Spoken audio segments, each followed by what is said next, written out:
بسم اللہ الرحمن الرحیم۔ آج ہم رسول اللہ صلی اللہ علیہ وسلم کے حقوق میں سے چوتھا حق پڑھیں گے، آپ صلی اللہ علیہ وسلم کا دفاع کرنا، یعنی غلبہ اسلام کی جدوجہد میں رسول کریم صلی اللہ علیہ وسلم کی حمایت اور حفاظت کرنا تمام اہل ایمان پر واجب ہے۔ سورۃ الاعراف میں آیت نمبر 157 میں اللہ تعالیٰ فرماتے ہیں فَالَّذِينَ آمَنُوا بِهِ وَعَزَّرُوهُ وَنَصَرُوهُ، اور جو لوگ رسول پر صلی اللہ علیہ وسلم پر ایمان لائے اور آپ کی حمایت کی اور مدد کی، وَاتَّبَعُوا النُّورَ الَّذِي أُنزِلَ مَعَهُ، اور اس نور یعنی قرآن مجید کی پیروی کی جو آپ کے ساتھ نازل کیا گیا ہے، اولئک هم المفلحون، تو یہی لوگ ہیں جو فلاح پانے والے، کامیاب ہونے والے ہیں۔ یعنی نبی کریم صلی اللہ علیہ وسلم کی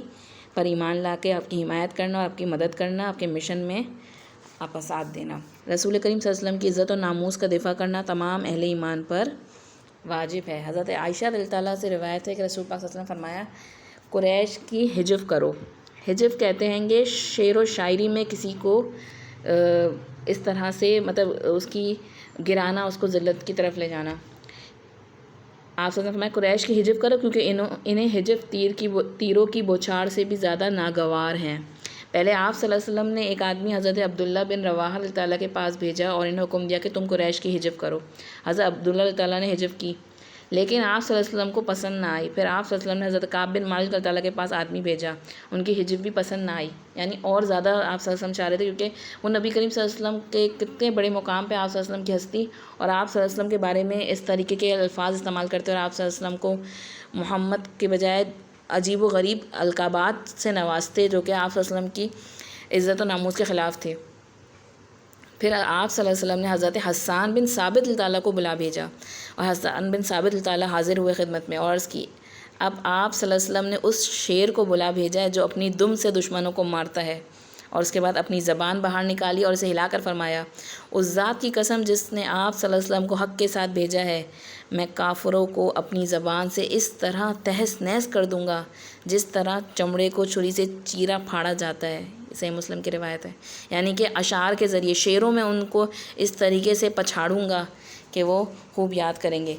یہاں تک کہ نبی کریم صلی اللہ علیہ وسلم نے آپ حضرت حسان بن ثابت رضی اللہ عنہ، یہ بہت بڑے شاعر تھے اور انہوں نے نبی کریم صلی اللہ علیہ وسلم کے لیے حجف کی، تو ان کے لیے آپ صلی اللہ علیہ وسلم نے دعا بھی فرمائی۔ آپ صلی اللہ علیہ وسلم نے فرمایا عجب انی اللہم ایدہ بروح القدس۔ صحیح مسلم کی روایت ہے کہ اے حسان میری طرف سے مشرکوں کو جواب دو تم شاعری میں، شعر میں، اور یا اللہ احسان کی روح القدس یعنی کہ حضرت جبرائیل علیہ السلام کے ساتھ مدد فرما۔ تو یہ اللہ تعالیٰ کے نبی کریم صلی اللہ علیہ وسلم کی خاص دعا تھی جو حضرت حسان بن ثابت اللہ کو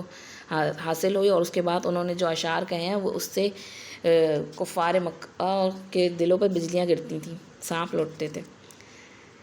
اسی طرح بیعت عقبہ ثانیہ کے موقع پر، بیعت عقبہ کے بارے میں اگر جنہوں نے سیرت پڑھی تو انہیں پتہ ہوگا کہ حج کے موقع پہ جب کچھ انصاری صحابہ آئے تھے اور انہوں نے نبی کریم صلی اللہ علیہ وسلم پہ ایمان لے آئے تھے، تو اس کے بعد وہ دوسرے صحابہ اکرام کو جو مدینہ واپس جا کر اور انہوں نے اسلام پھیلایا، تو پھر جو حج کے موقع پہ اگلے سال لوگ آئے تو اسے بیعت عقبہ کہا گیا، جہاں پہ آپ صلی اللہ علیہ وسلم کے ہاتھ پہ بیعت لی گئی، اور پھر جب دوسری بیعت بڑی بیعت ہوئی اسے بیعت عقبہ ثانی کہتے ہیں۔ تو بیعت عقبہ ثانی میں رسول پاک صلی اللہ علیہ وسلم سے کہتے ہیں مدینہ کے انصار کہ آپ صلی اللہ علیہ وسلم ارشاد فرمائیں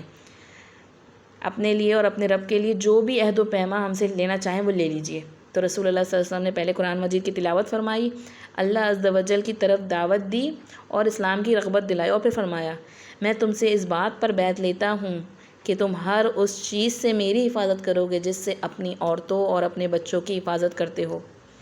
اس پر برہ بن معرور رضی اللہ تعالیٰ عنہ نے آپ کا دست مبارک پکڑا اور عرض کی،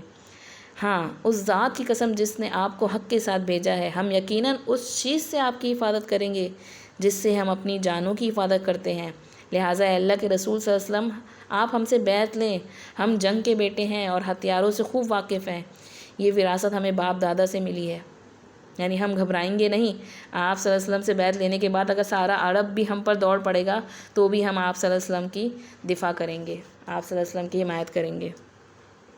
اسی طریقے کی وجہ سے نبی کریم صلی اللہ علیہ وسلم نے انصار کے حوالے سے کئی مقامات پر آپ صلی اللہ علیہ وسلم نے ان کی تعریف فرمائی ہے۔ حضرت ابو ہریرہ تعالیٰ روایت کرتے ہیں کہ رسول اللہ صلی اللہ علیہ وسلم نے فرمایا اگر انصار کسی وادی یا گھاٹی میں چلیں تو میں بھی اسی میں چلوں گا، اگر میں نے ہجرت نہ کی ہوتی جس وجہ سے میں مہاجر ہوں تو میں بھی انصار میں سے ایک فرد ہوتا انصار کا، یعنی میں انصار کہلانا پسند کرتا، حضرت ابو ہریرہ تعالیٰ کہتے ہیں میرے ماں باپ آپ صلی اللہ علیہ وسلم پر قربان، آپ صلی اللہ علیہ وسلم نے ایسی بیجا نہیں فرمایا انصار اللہ تعالیٰ کے بارے میں کچھ، کیونکہ انصار نے آپ صلی اللہ علیہ وسلم کی مدینہ میں پناہ دی اور آپ صلی اللہ علیہ وسلم کی بے حد مدد فرمائی، اسے بخاری میں روایت کیا گیا ہے گا۔ تو نبی کریم صلی اللہ علیہ وسلم کی دفاع کرنا، یہاں تک کہ اس دور میں صحابہ اکرام رضی اللہ تعالیٰ عنہ نے اپنی جانوں کے ذریعے بھی دفاع کیا، اور ایک جگہ ہم نے ملتا ہے گا کہ آپ صلی اللہ علیہ وسلم نے حسان بن ثابت سے کہا تو انہوں نے اپنی زبان کے ذریعے دفاع کیا، جو اشعار ہیں وہ آج بھی ان کے موجود ہیں، اور آج بھی ہم نبی کریم صلی اللہ علیہ وسلم کی ذات اور اس دین کے حوالے سے آپ صلی اللہ علیہ وسلم کو دفاع کر سکتے ہیں۔ حضرت ام المومنین حضرت عائشہ رضی اللہ تعالیٰ کہتی ہیں ایک رات رسول پاک صلی اللہ علیہ وسلم کی آنکھ کھل گئی اور نیند اچاٹ ہو گئی۔ آپ صلی اللہ علیہ وسلم فرمایا کاش میرے اصحاب میں سے کوئی نیک بخت آج کی رات میری حفاظت کرتا۔ حضرت عائشہ یہ مدینہ پہنچنے پہ، مدینہ منورہ میں جب پہنچ گئے تھے نبی کریم صلی اللہ علیہ وسلم، اور اس کے بعد بھی ڈر تھا قریش کے حملے کا، تب کی بات ہے۔ حضرت عائشہ رضی اللہ تعالیٰ کہتی ہیں اتنے میں ہتھیاروں کی آواز سنائی دی تو رسول اللہ صلی اللہ علیہ وسلم نے پوچھا کون ہے؟ آواز آئی سعد بن ابی وقاص ہوں یا رسول اللہ صلی اللہ علیہ وسلم، میں آپ صلی اللہ علیہ وسلم کی خدمت میں پہرا دینے کے لیے حاضر ہوں۔ حضرت عائشہ تعالیٰ کہتی ہیں پھر رسول پاک صلی اللہ علیہ وسلم آرام سے سو گئے یہاں تک کہ میں نے آپ کے خراٹوں کی آواز سنی، صحیح مسلم کی روایت ہے۔ تو یہ وہ صحابہ اکرام تعالیٰ اجمعین تھے جو نبی کریم صلی اللہ علیہ وسلم کا دفاع کرنے میں سب سے آگے تھے، اور انہوں نے اپنی جان، اپنے اولاد، اپنی عورتوں، اپنے گھر بار، ہر چیز سے زیادہ بڑھ کے نبی کریم صلی اللہ علیہ وسلم کو اہمیت دی، ویلیو دی، اور آپ صلی اللہ علیہ وسلم کا دفاع کیا ہر لحاظ سے، ہر موڑ پہ، ہر موقع پر۔